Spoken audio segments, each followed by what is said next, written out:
Hello, welcome back to 3 Candid Questions, episode 2. Yay! I'm so excited. It was so much fun doing this interview and it turned out longer than the last interview, so be prepared, but there are a lot of golden nuggets being shared in there again. Remember, I promised you an interview with a tech wizard. That's what you're going to get. Before we get started, 3 fun facts for you. So this person inspired me to my daily yoga routine. Number 2, this person took me on my first Indian safari. I had been on a lot of safaris in Africa, different countries, but never to India. And guess what happened? First safari in India, I saw a tiger. The tiger strolled out onto the pathway in front of our Jeep one morning, very early in the morning, and looked over his shoulder at us and was like, yeah, you losers, what are you doing here in my territory? It was really awesome. I will never forget this moment. And fun fact 3, one day this person told me, Sabrina, you would do so well as a life coach. And I was like, okay, so my dream, interesting. It seems to be valid even in the eyes of other people. Ooh.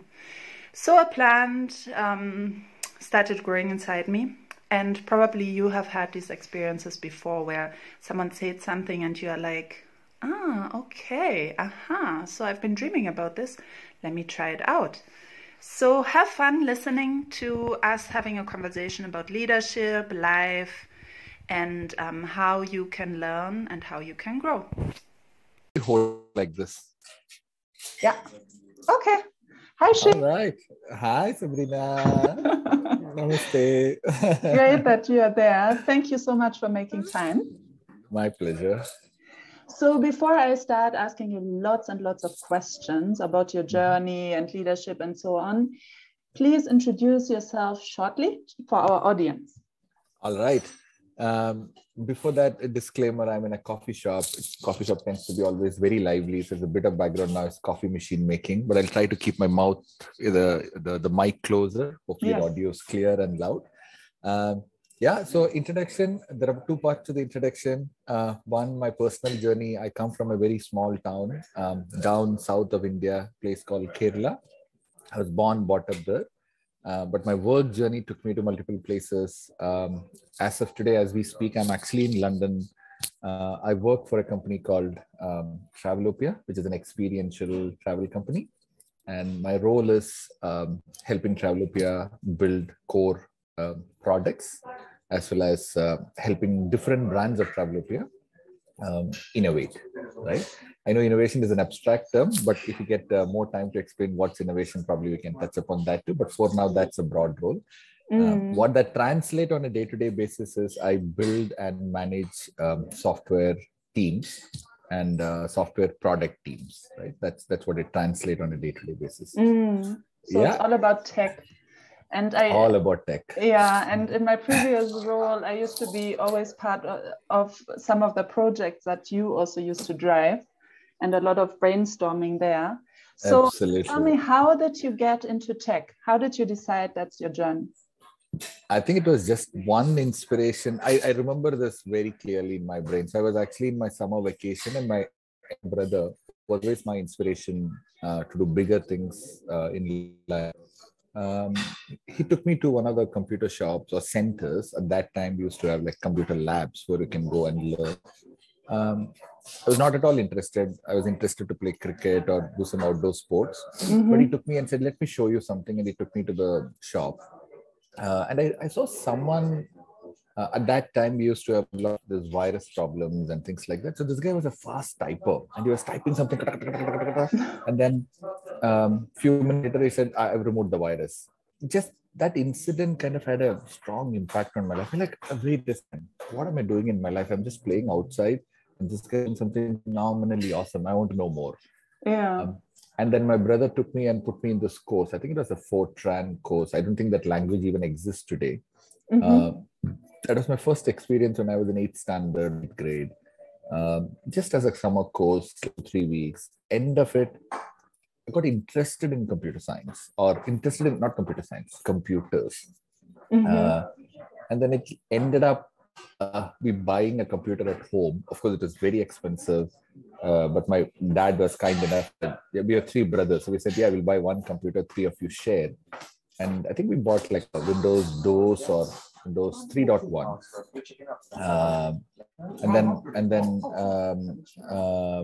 and I think that's how we started. But of course, like any other kid, we started playing computers, in computers like games and whatnot.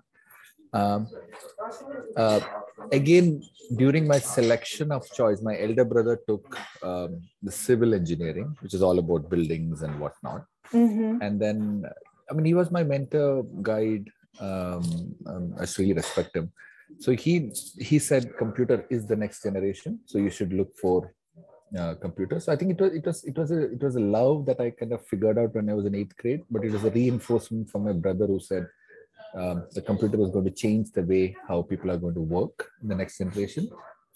Because I liked him, I took his advice very seriously, and luckily I was good in maths too, so it worked in my favor, and ended up doing computer science. But it's again interesting how it panned out. Initially I was a developer doing things myself, but later I figured out what I like is problem solving, not just do coding, right? So I think the career took a different shape in my second part of my life, which is not just do development, but step back and look at how do we solve a business problem? How do we use the right technology? How do we build the right team? So it kind of, so I started as a science grad, kind of molded into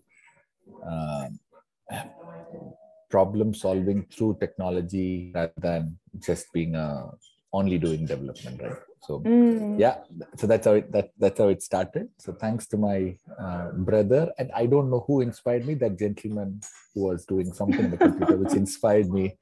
He was typing very fast. Whoever that is, bless him. Thank you for inspiring me. That's very interesting, because I think it's so true what you say, that it's often small things and often not just one thing that inspires us and sets us onto our journey. Like some random stranger you saw typing really fast, and then you were like, whoa, this is cool, I want to do something similar. What am I doing?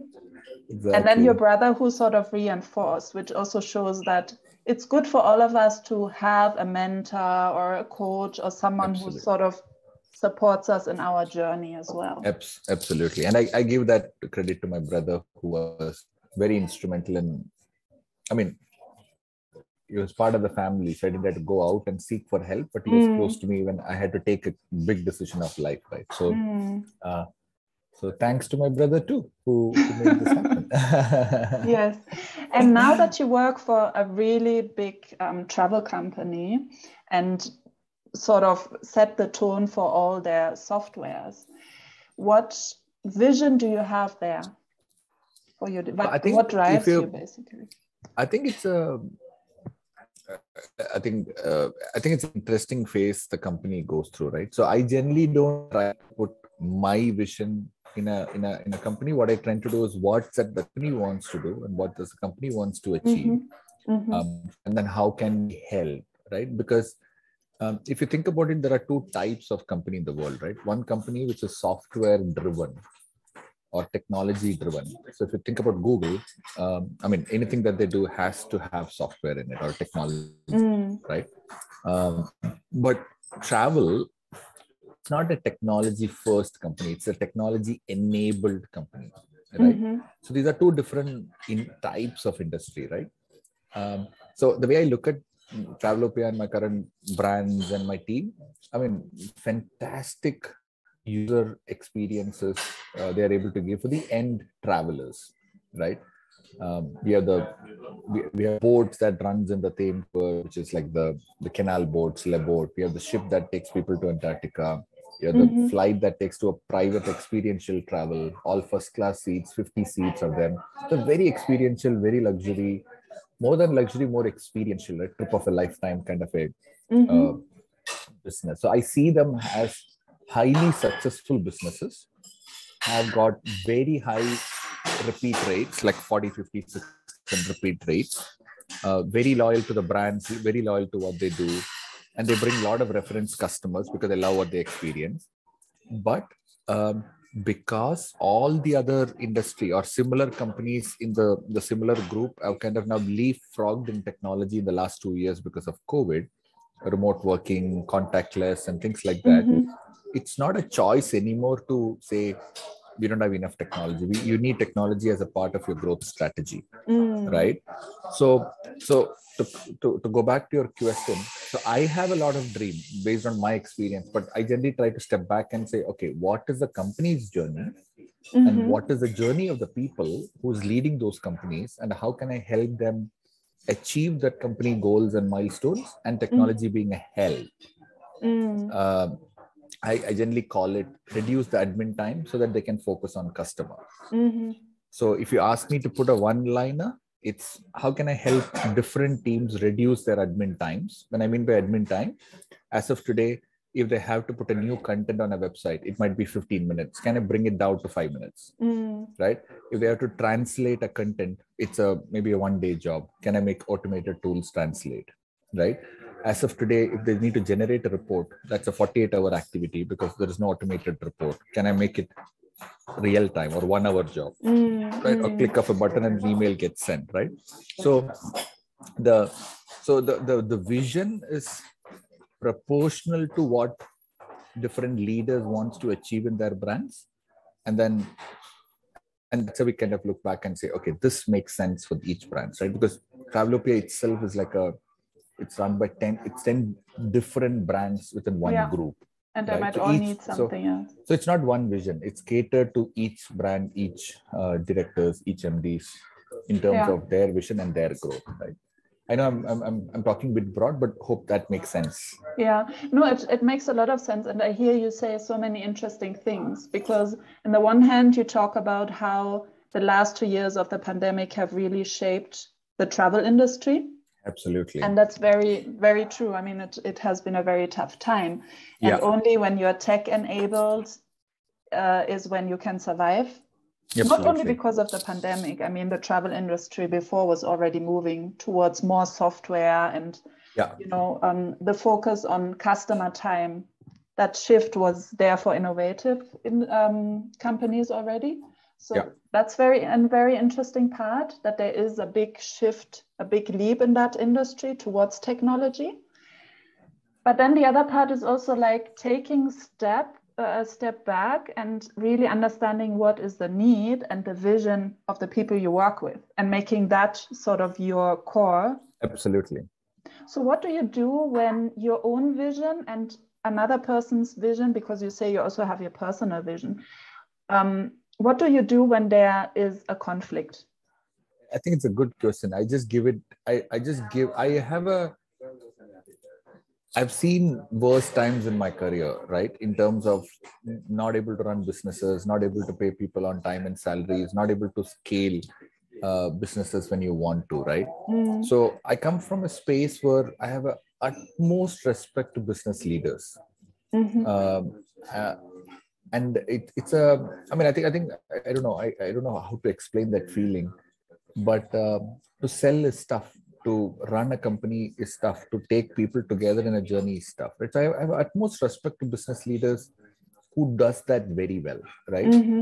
So, and most of my business leaders, at least in Travelopia that I've seen, they're amazing people who have been running this for the last 5, 10, 15 years, a lot of commitment, taken company through ups and downs, made it survive, made it go through and push a bit more. So if generally if there is a conflict of priority, I generally say, okay, let's step back. Let's go to foundational principles, right? So I generally tend to look back, what are my principles, right? So one of the primary principles that I work with, technology must be great. Must be great, but it's a change for the business. And we need to start business first, not technology first, right? So if there is a conflict, mentally, maybe I'm biased a bit towards business, right? And then take them along the journey. And I've seen it turning around, because you might say business is first, and you help them solve the current problem, help them jump the tide, but they turn around and kind of start becoming the best partners, because you're empathetic to how the business wants, and not being very forceful about here is how technology will work, right? So I think so I told you the first principle. The second principle is I like it to be harmonious, right? I mean, I generally like, I don't like, I mean, though I like to be direct and tell people on their face, I like to be harmonious, right? So in a partnership, that to me is very important. So I look at this as a business technology partnership, and there's no scope for a disharmony here, right? There could be different point of view, but end of the day, you need to converge. So we generally call it diverge and then converge, right? So we might have a lot of difference of opinion, but before we start, we ensure that we converge, right? And of course, the first principle is keep business first. Yeah. Right, and take the people along. Yeah, so always put the business and what the needs of the business are first in your thinking, and then when there's sort of a difference in opinions or conflict, you say, okay, harmony is very important, so let's see where we can come together here. Absolutely. Yeah. It's so important, otherwise it will become either you will feel disappointed or the other party will feel disappointed, right? And I personally don't like it. I always like to take people together in the journey, right? So yeah. So for what advice would you give like young tech developers, young tech leads, people who really want to do something with their software skills and so on? What advice would you give them in terms of being able to follow their dream and really make it happen? Yeah, I generally see this as, in a career, it's three part of things, right? I mean, so in the early days, you need to be good at your craft. So spend a lot of time understanding how computers work, right? So that's about programming languages, how these different frameworks work.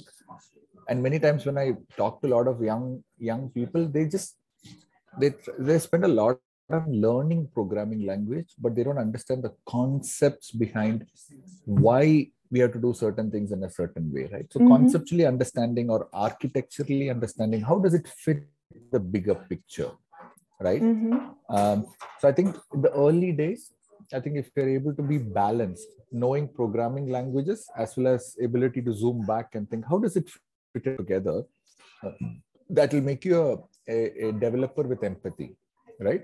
But it's within the developer scope, you'll start appreciating different team members, right?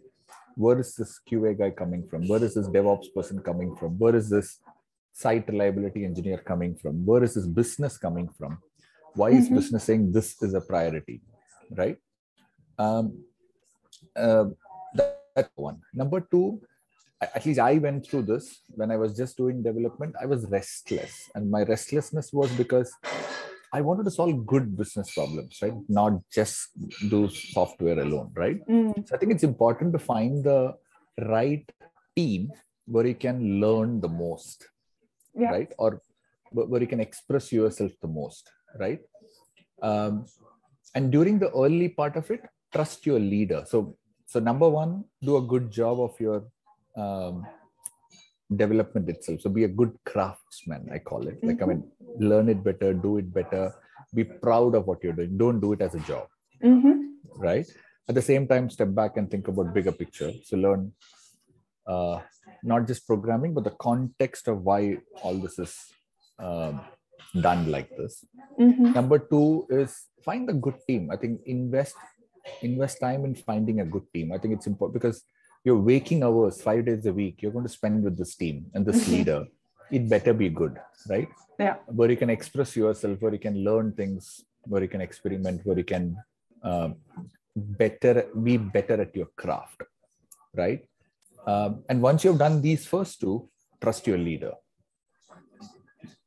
right? Because otherwise you're conflicted mentally. Why am I doing this? Why is the decision made like this? Because the law, it's very dynamic, right? I mean, it's very agile, very dynamic. Things can change every day. Yeah. So I generally kind of tell them to keep these three things in mind while you're in the early part of career or the development phase. Yeah. Right. And there is, I mean, completely tangential. I remember a lot of my friends have become initially developers, then become product managers, then become designers, then become something else. I remember reading this book called What Color is My Parachute or something like that. I forgot the book title. Okay. It's a bit of a, I think it's more on the philosophy of finding your passion. So a lot of people, like for me, I came in software world, but my passion is problem solving. That falls Yes. into product development, product management. But took a while for me to figure that out. Right? I sometimes wish I had a coach who has identified this early in my life, and I would have done this much earlier in my life. So so yeah, so maybe I think you need to find what's your color, right? What's that you would like doing more, right? So the first 5 to 10 years is a formative phase where you need to kind of figure out where is that you're going to settle more. Are you going to settle more as a craftsman doing a job really well, or that's an I-shaped skill, or are you becoming like a T-shaped, which is some specialization but some horizontal skills? We say that, are you going to be a jack of all trade and master of few, which also is a lot of value in the modern world. But you can also be a specialist, right? To identify who you are is a bit of a journey, and it generally gets accelerated if you have a mentor or a coach alongside with you. Alone is a bit tougher because self-reflection of who you are, what are your strengths, is generally difficult, right? So yeah, hope it makes sense. It makes a lot of sense.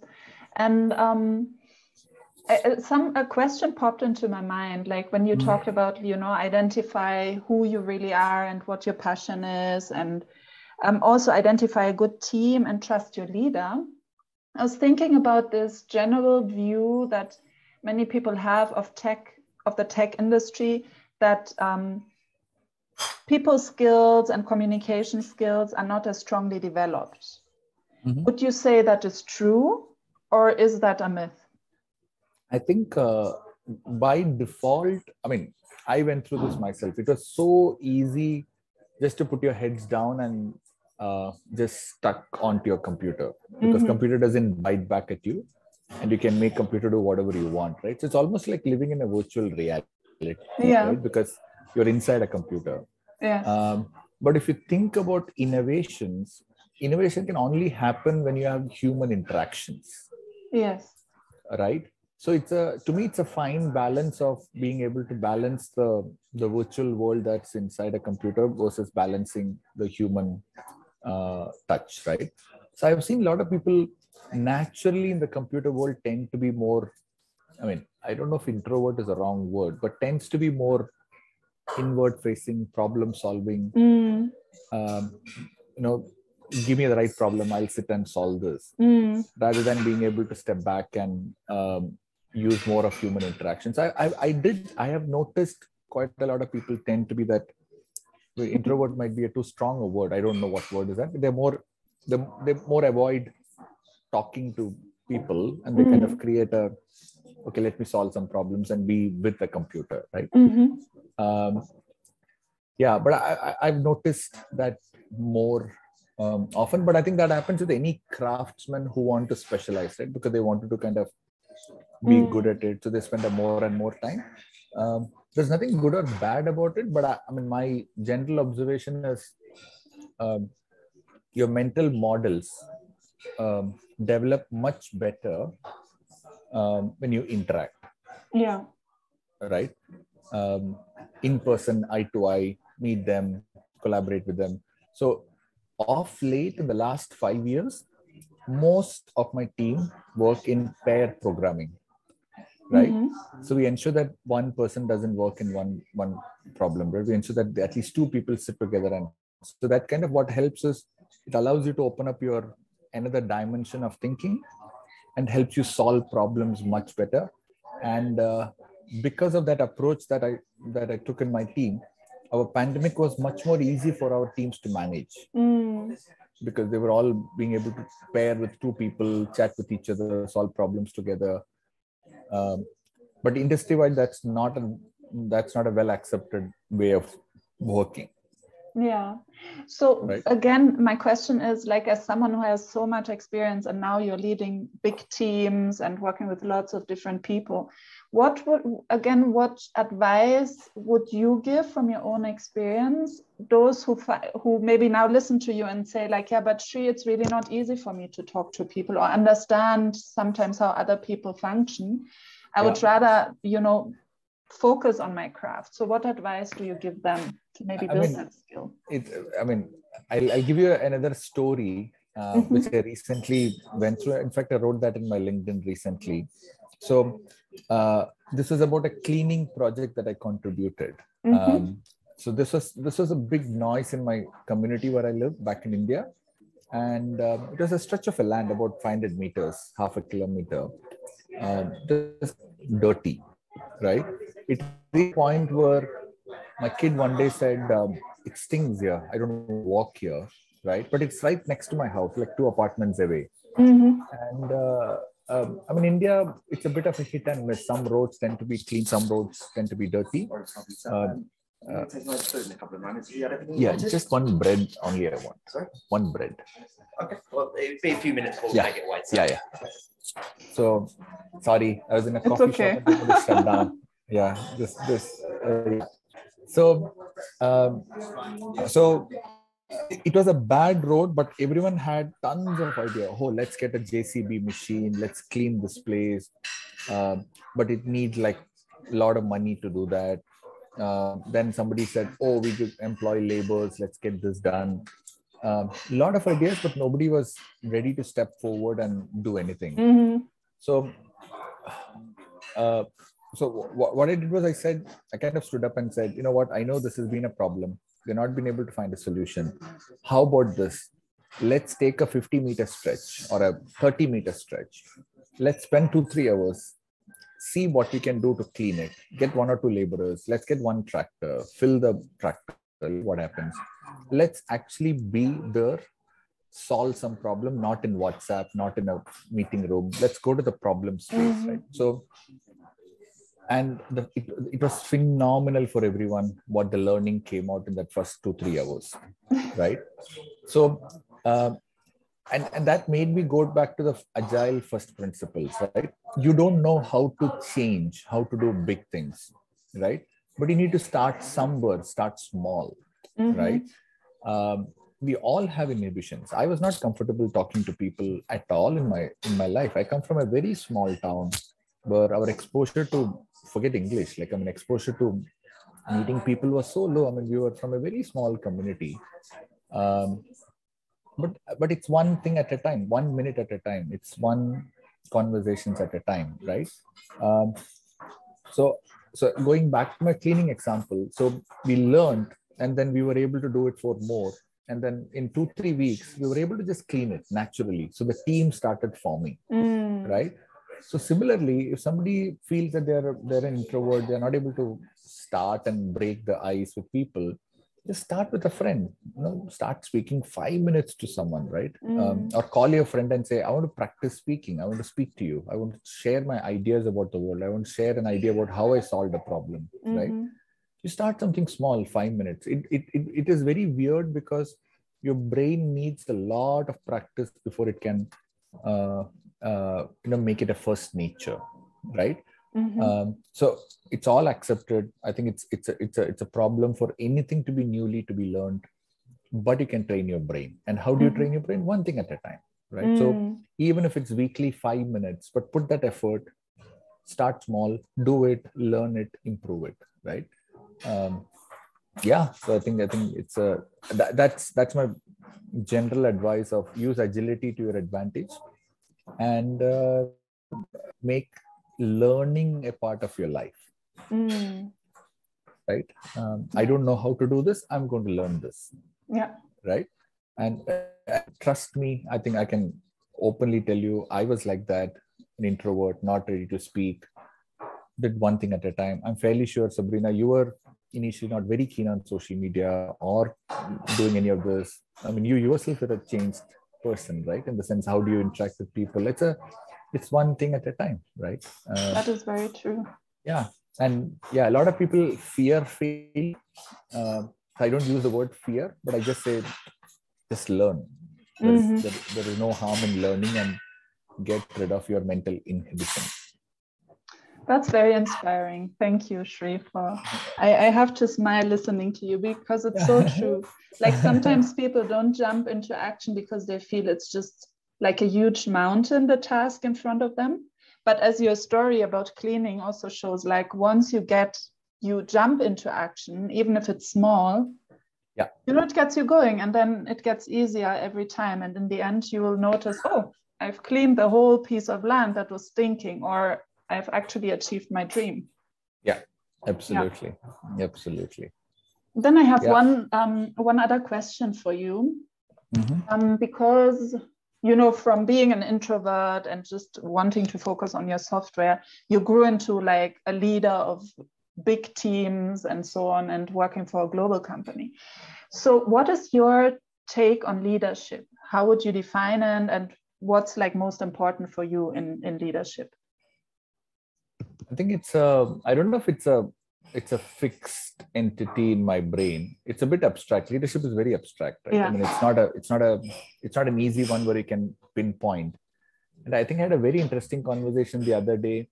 If the leadership is so easy, you would not have millions of books talking about leadership, or millions of YouTube videos talking about here is 5 steps for leadership, here is 10 steps for leadership, right? Leadership is complex. Yeah. So I'll actually tell you, my colleague, I mean, he was right here sitting next to me in the coffee store, and he went for a run in the Thames River in the morning. And he came back and said, Sri, I saw this and something happened in my brain. And I said, tell me, what did you see? So he said, I saw the rowing boat, kayak, the team of people who were rowing the boat together. And there are 2 boats that he saw. One, seasoned leaders, seasoned boat members, team members, and the other was juniors, right? The professionals, or you have done this for a long time, it was a visual treat for him to see how they synchronously row the boat. And everyone looks in one direction, it just moves in one direction. Everyone hands are synchronized, everyone is in one breath, like they're breathing in together, breathing out together, right? The other boat, I mean, it was not going as fast as it could, because not everyone is synchronized, right? So when he told me, I said, please put your LinkedIn post about this, because it's an inspiring story of what we're trying to do. So me and my colleagues' jobs in this role is to get that perfect rowing boat for each teams or each projects, right?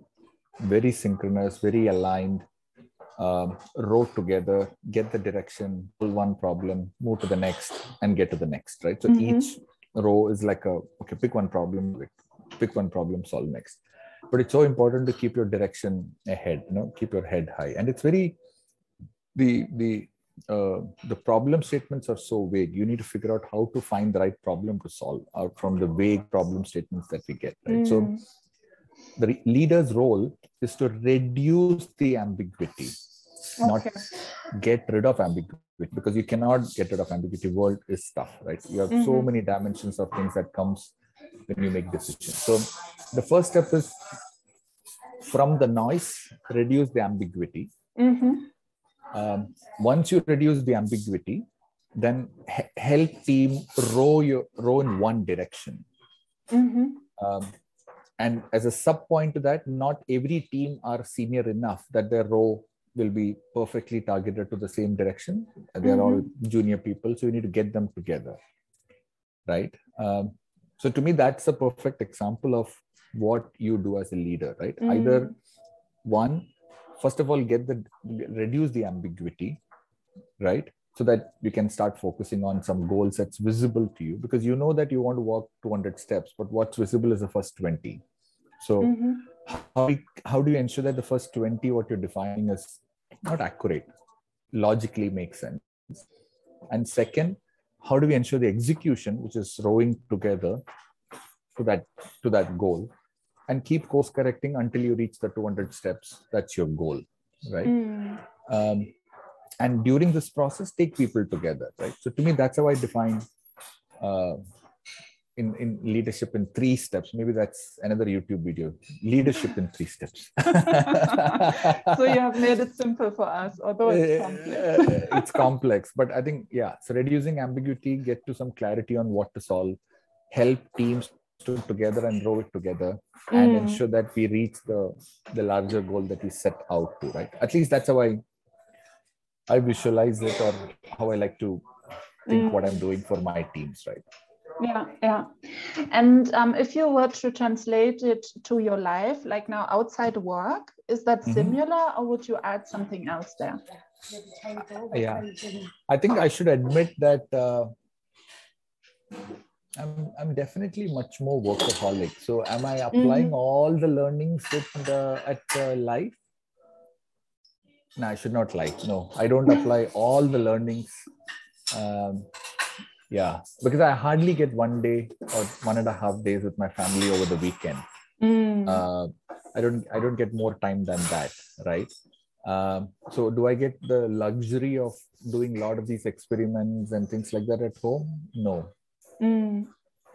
No. So but I try where I can. I try to apply that, right? But I think I don't think I should say, yeah, I do the same in life too. No. I think it's an area of improvement that I need to work on, but I need to balance more time with the family and find a good balance. But at this point in my life, I won't say it's not the learning in my work about how to navigate is where I spend a lot of time compared to how I navigate in family. I pretty much surrender it to my wife. It's her job to figure out how to run the family, right? So I go with how she plans.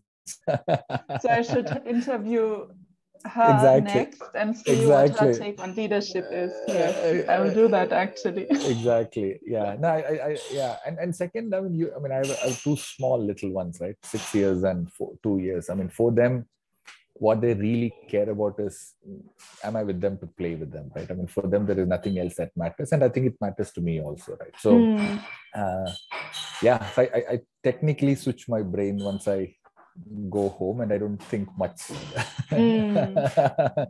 Yeah. But it's an area that I need to work on in terms of how conscious I am about my personal life and how do I bring the similar attention, similar ways of working, in